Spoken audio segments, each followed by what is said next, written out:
Hi guys, welcome back to my channel. My name is Alessandra and this is my channel Lavender Mystic. And you might be wondering why I have the Starry Night in front of me. Well, I wanted to do a different kind of video. I always thought that to find color inspiration, we should be looking at artwork because I feel like the mixture of colors, especially in famous artworks like this one, um, is so popular because of a reason. It's because everything is balanced out, and I feel like the Starry Night is a perfect example of that. Why do we love this painting so much? I believe it's because of the colors. This beautiful blues mixed with the really bright yellows, and they do look like a night sky.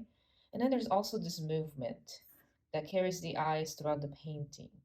And I think that the same can be achieved in jewelry by combining shapes and combining colors and combining textures. For instance, if you look all smooth, if you use, for instance, all smooth beads in one piece, it might look a little flat because there's not enough texture or there's not enough color variation. At the same time, if you go too much on the other direction, which I see a lot of designers do, you can kind of make a mess and sort of like a colorful, I don't know, just disaster in my opinion. I think too many colors in any piece just distracts the eyes way too much, unless it's intentional. I'm not saying that you can't make rainbow color jewelry, there's a place for that. But if you're trying to do more sophisticated and curated jewelry, you do want to select your colors wisely. So one of the ways to do that is take your favorite or one of your favorites painting. This is not my favorite painting, I'll be honest with you. There are other things by Van Gogh that I like a lot more, but this is a popular one and for good reason. As I mentioned before, it's because of the movement, it's because of the colors and the scenery. There's just so many great things about this. I'm not saying that this is not a good painting. Absolutely not. This is amazing. Not my favorite, but it's a good painting to draw inspiration from. So now that I talked a little bit about the painting, let's talk about what I have in mind today and let's see if we can achieve that. So I have a palette of different beads here. I'm not going to use all of these, of course. I just dumped them out. Think of a palette as a place where you just start thinking of colors, where you mix your colors. If you were a painter, you would start putting some colors down there and inspire you, and then you mix them as you go. When you're a jewelry designer, you can't do that with beads because beads are set colors and you can't change them. Of course, you can patina them and, stain them. But generally speaking, you just work with the beads that you got and you try to combine the colors in a balanced way or in a way that's pleasing to your eye.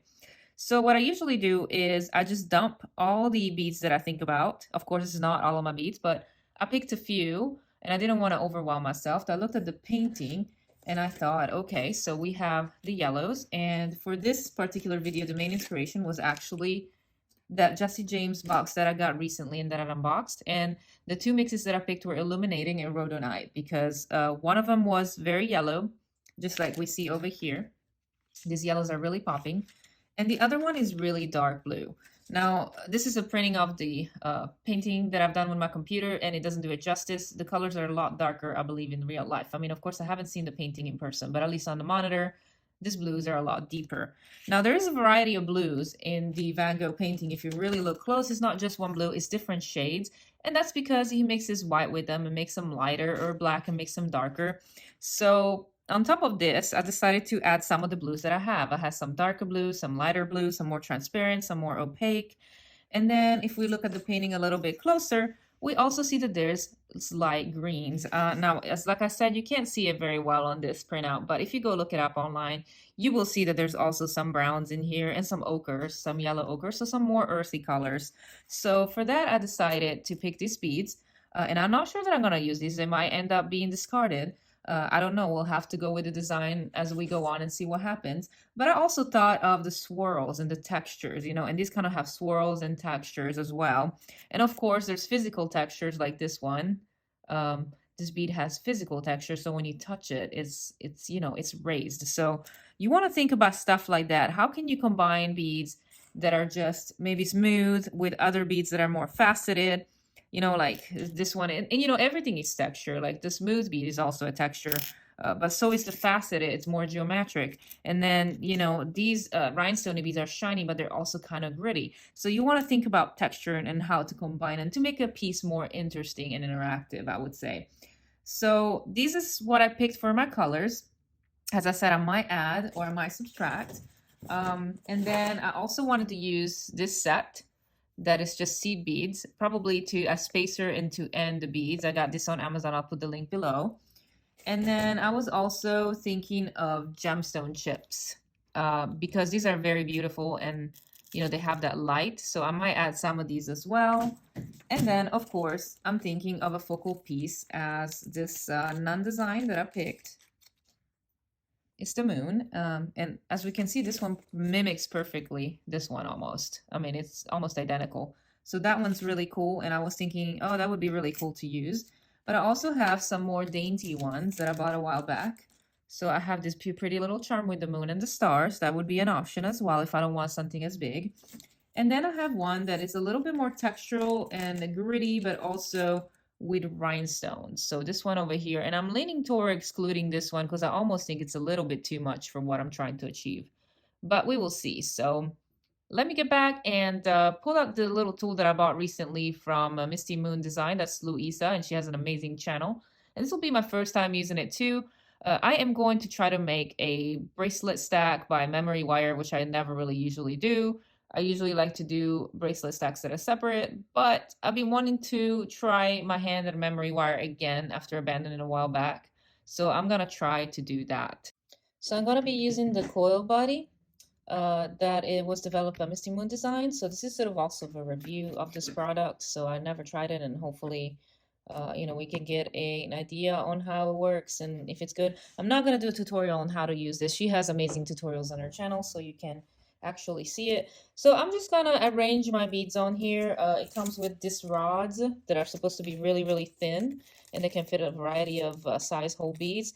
And that's with the stopper. So what you're supposed to do, I think, is like find the central pieces, that you're going to use for your design, and then just balance out the other pieces on the edges of the rods and probably the other rods. But I'll show you what I come up with once I've lined them up.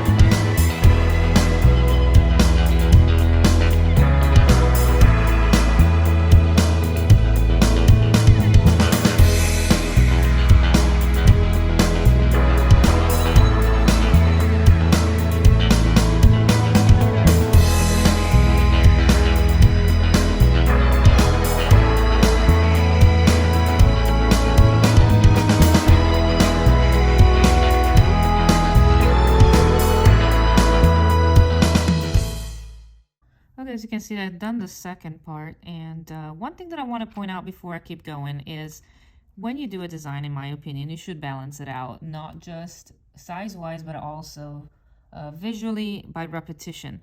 So for instance, the repetition in this is the colors right here in the center. We have those blues that kind of anchor everything together, but then we have this muted yellows, and I wanted to repeat that on here.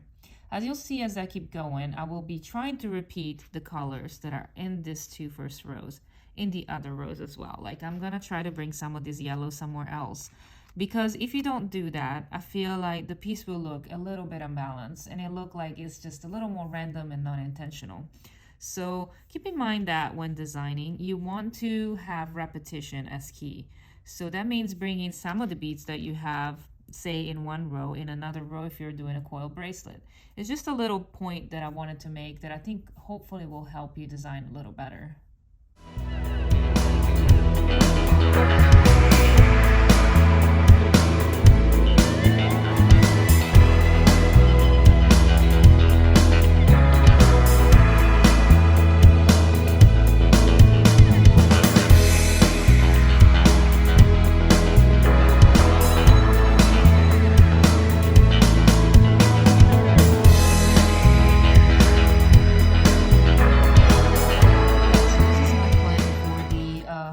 The memory wire bracelet. I am hoping it will work. I think Luisa also talks about how sometimes, even though you plan it right, it doesn't work. But I'm hoping it will. I'm not gonna film me like basically stringing these because I'm just gonna have to basically string onto this coil. So I'm using this one. I can't remember where it's from, but it's a 60 millimeter one. And the nice thing about this thing is that you can figure out, the length by stringing this many beads, and you have stoppers. Let me show you. See, you have stoppers to stop the beads.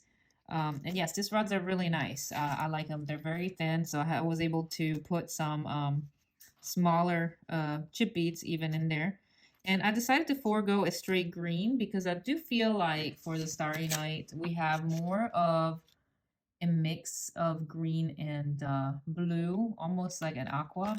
So we have that here. So I feel like this is pretty good. And I got what I wanted out of it. Sometimes you don't have to take every single color from a painting. You can just get the general, idea. So as you can see, I have a lot of more beads left here that I didn't use. It's just I wanted to, have a good palette and then pick out and choose. And I'm going to string these and probably figure out what I want to do for charms. I'm thinking these tassels might be pretty, or maybe some more of these drops. We'll see. But let me get back, string it up, and then I'll show you. As like I said, this is not really a tutorial on how to make a memory wire bracelet. It's more a tutorial on, or more suggestions on how to design. That's what I wanted this video to be about. So yeah, you can see the arrangement here. So I'm pretty happy with this. Just real quick, just to explain, like I wanted the center to be kind of like this, even though this is the center of the painting. This is the part that interests me the most because you get this bright yellow and then you get this, aura kind of going into the dark blue sky. So I kind of wanted that feelings from it. And I think I got it. Now we'll see if it strings right or not, and I will find out. I'll be back. Okay, so before I get to the reveal, because I have completed the bracelet, I'm really pleased with it. So I have to make a small review. This is a really good tool.